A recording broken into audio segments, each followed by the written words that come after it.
өнгөрсөн 7 хоногт бас Камка олон улсын уулзалт тусмаа энэ үеэр бас эрчим хүчний шилжилт за тэр дундаас олон улсын хамтын ажиллагаа нэн чухал байгааг бол бас гол одоо take away-д энийг хэлсэн. Тэгэхээр таны хувьд одоо бас Узбекистаны за TBZ банкнд албаачдаг. Тэгэхээр ер нь олон улсын за Төв Азтай энэ хамтын ажиллагаа хүрээнд Монгол улсад ер нь ямар боломжууд байна?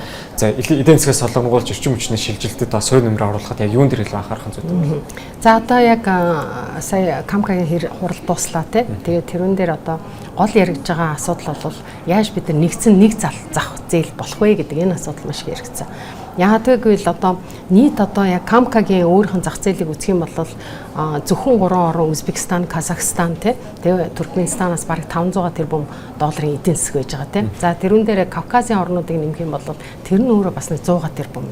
Ер нь бол бид нэг 600 тэрбумын эдийн засгийн тухай ярьж байна, зах зээлийн тухай ярьж байна. Түүнтэй харьцуулах юм бол манай эдийн засаг маш жоохон шүү дээ. 28 одоо за 20 сүүлийн тав би асаа мэдэхгүй байна яг доллар маань хөдлөд байгаа учраас гэхдээ ер нь нэг 28 20 24-с 28 тэрбумын л эдийн засаг бид нар байж байгаа тий. Тэгэхээр одоо бид нар яаж тэр зах зээл рүү нэгдэх вэ? Яаж энэ өсөлтөөс хоцрохгүй байх вэ гэдэг дээр айгүй ач холбогдол өгсөй байгаа. За жишээлх юм бол манайх мегаэд 14 төсөлгээ ярьж байгаа боловч тэрүүн дээр бол яг одоо энэ одоо эрчим хүчний одоо энэ нарны одоо тий нарны гэдэг юм уу одоо ямар нэгэн сэргээгдэх эрчим хүчний тухай асуудал одоо ярьсаар байгаа л бид нар нэг 15 жил болчлоо. Тэгэхээр тэрийг одоо яаж бид нар сэргээх вэ?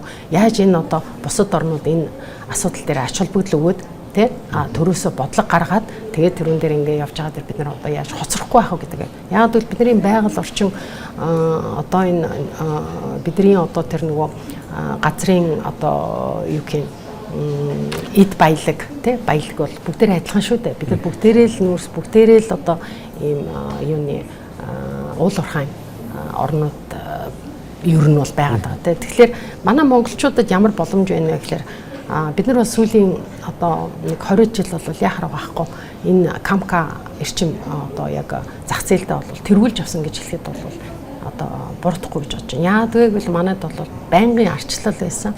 Түүнээс гадна бид нэр байнгын 3 дахь хөршийн бодлогыг бий болгож явуулж байсан.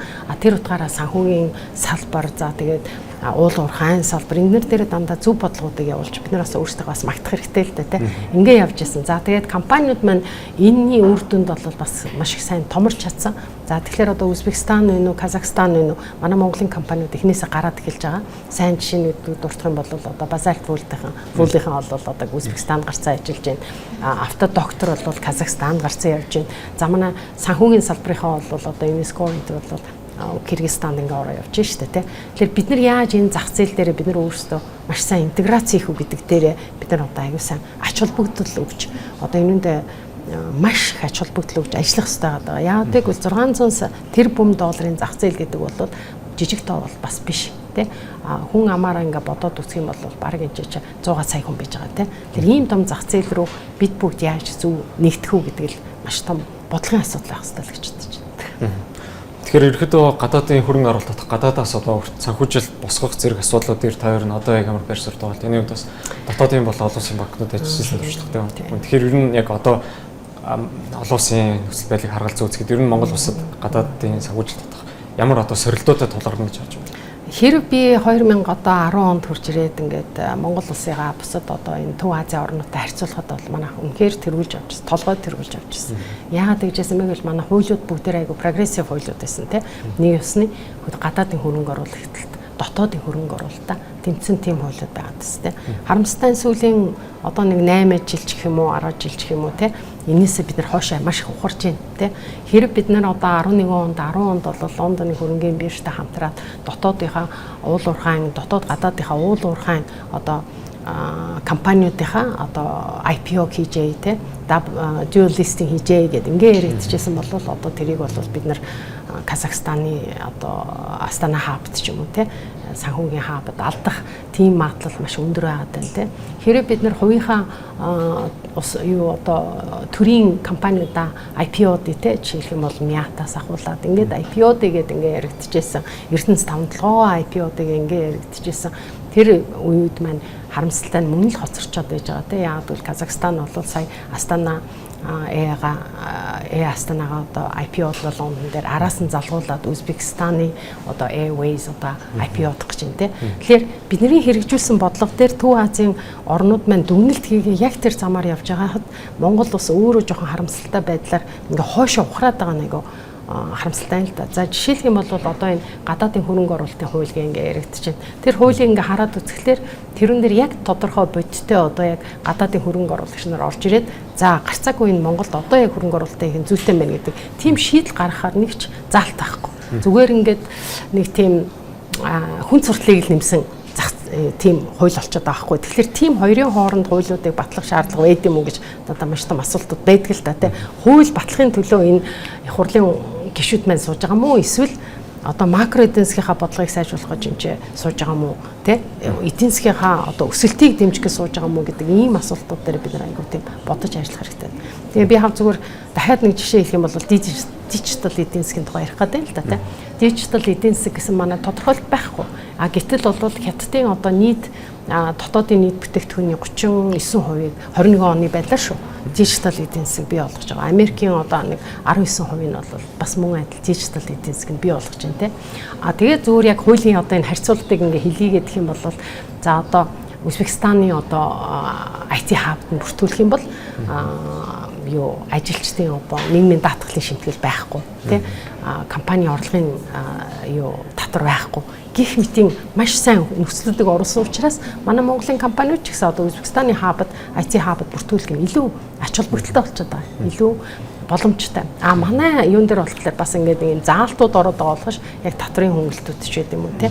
Ийм асуудлууд нь ер хөндөгдөөгүй байгаа те. За тэгээд одоо энэ орнууд маань бас Камка орнуудынх маань нийлээд одоо хөрөнгө оруулалтын одоо VC fund гэж ярьдаг те. Venture capital-ын одоо ийм энэ зах зээлээ бас нэгтгэж эхэлж байна. Энүүгээр бас маш их олон одоо хөрөнгө оруулалтууд бий болж байна. Ялангуяа залуу үе те одоо бид нар шиг чиний үеийнхэн шиг энэ залуучуудад бол яг энэ эдийн засгийг маш сайн дэмжиж өгөх хэрэгтэй байгаад байна л да. Тэгэхээр энэ дээр юу дөрвтэй бодлого юу явахгүй байгаа нь маш харамсалтай байна. Тэр төгсгөлөнд авч байгаас гоод ерөөдөө одоо хилцэгдэж байгаа хуулиудын хоорондын одоо уялдаа холбоотой байдлыг та ер нь харж байгаа бол өмнөс гадны ер нь Төв Азийн орнуудаас одоо манайх одоо өөрсдөө одоо ямар сайн туршлагыг авч болохоор санагдсан бэ? Одоо энэ нэг юм хуулийн одоо мэдээч хэрэг одоо биднээс суралцах маш их юм байна гэж манай Төв Азийн хуршууд маань хэлдэг л дээ тий. Тэгээ яг хаа мэдээч хэрэг одоо бид нар энэ эдийн засаг гадаадынхын түншүүдийг яаж өөрсдөө татж байгаа хуулиа ингээд бас ямарваа нэгэн том асуудал үүсэхгүйгээр ямарваа нэгэн том арбитрийн асуудал үүсгээд хөрөнгийн хураах ч юм уу тийм асуудал үүсгээг учраас манай Монголд шүү одоо олон улсын хөрөнгө оруулагч нар итгээд тэгээ цаашиж идэх магадлал нь өндөр байна л да. Тэгэхээр бид нар ийм боломж байгаад байгаа одоо санхүүгийнхаа системийн хувьд ч бид нар бол бусад Төв Азийнхнаас арай илүү байгаад байна те. За хуулиудын хувьд ч гэсэн гаргалгааны хувьд ч гэсэн илүү байгаа энэ нөхцөлд бол бид нар энийг өөрсдийн одоо давуу тал болгож ашиглах хэрэгтэй гэж би үзэж байна л да.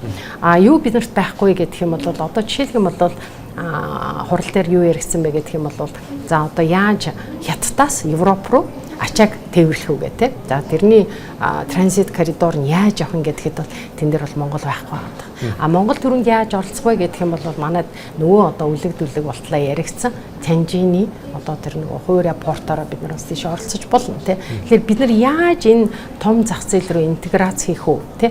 Яаж бид нар одоо мэдсэн сурснаа номер 1-т тавьж те энэ орнуудтай ингэж хамтран ажиллах гэдэг л илүү чухал болчиход байна. За одоо зүгээр буцаад одоо юугаа яриа л да одоо сэргийгдэгч юм ч юм гарцаагүй Монгол төрүүлж байгаа шүү дээ. Тийм үү? Жижигхэн зах зээл боловч бид нар гарцаагүй төрүүлж байгаа манайд бол хит хитэн нарны одоо эрчим хүчний компаниуд ажиллаж байна. Хит хитэн салхины эрчим хүчин байна.